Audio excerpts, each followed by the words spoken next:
Jericho at Paolo, nagkita nga ba sa Bayaniversary ng TBA Studios? Say mo dyan yan.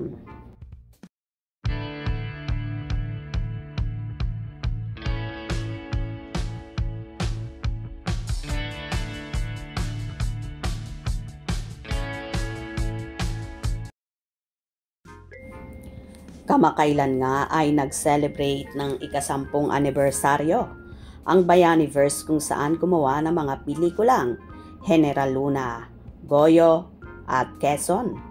Ayon nga sa naging post ng TBA Studios PH. Happy 10th Bayaniversary! It's been 10 years since #General Luna began the Bayaniverse trilogy and spark a renewed passion for our cinematic history. Join us in celebrating this legacy and cultural impact of the #Bayaniverse trilogy. This unprecedented gathering of stars from 3 beloved films, General Luna, #Goyo, ang Batang General, and #Quezon, is a powerful tribute to the enduring spirit of this cinematic universe.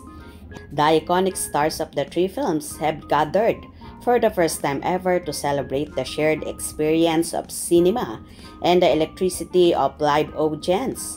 We can wait for you to experience #Quezon in the cinemas. See you at the movies. Kung saan ang naturang post na yon ay nakatag sa mga gumanap sa naturang pelikula na General Luna, John Arcilla at ang ilang kasamahan sa naturang movie, Goyo, kung saan gumanap naman si Paolo Avellino at ang pinaka-latest nga ay ang Quezon na gumanap naman ay si Jericho Rosales. Sinabi rin ng TBA Studios PH, the whole Bayaniverse team is beyond proud. Salute to this powerhouse cast. Agad naman itong pinagkaguluhan ng mga fanay. Mukhang AIC at Pau Avellino dito, sabi na nga ba eh. While scrolling, yes, AI legit. Happy 10th Bayaniversary. Ang saya ng photo. Happy Bayaniversary, TBA Studios. Happy decade of great and transformative filmmaking via the Bayaniverse TBA team. I think Gently was a collectively national core memory tapos trilogy pa.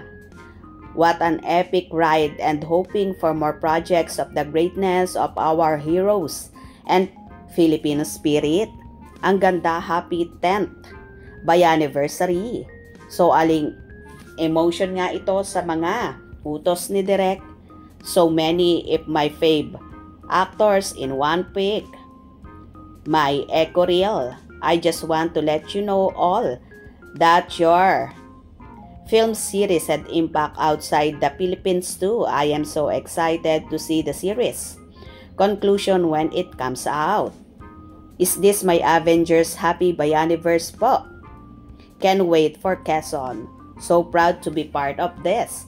Hindi po pala kasama sa Bayaniverse ang Bonifacio ng unang Pangulo. Nax, parang MCU class photo. Lakas maka Marvel photoshoot. Congrats TBA. Go go go #Quezon.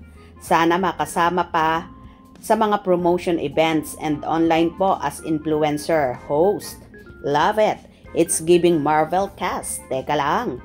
Brilliant history. Congratulations to all of you.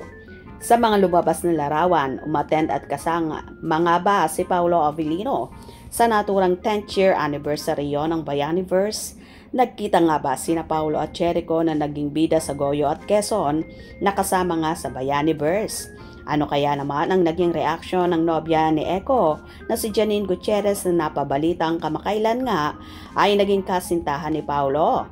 For sure, so proud naman si Janine sa kanyang baba Echo at deadma siya kay Paolo na sinasabing ex niya. Dahil kay Echo, super happy at very contented si Janine kaya wala na siyang hahanapin pa sa kanyang baba Echo. At for sure, di rin ito big deal kina Echo at kay Paolo dahil ito'y trabaho lang. At wala naman silang issue sa isa't isa. Gets nyo ba? Maging happy na lang tayong lahat para sa kanila. Happy 10th year Bayaniversary sa TBA Studios. And congratulations! Kung nagustuhan nyo ang video na ito, comment down below.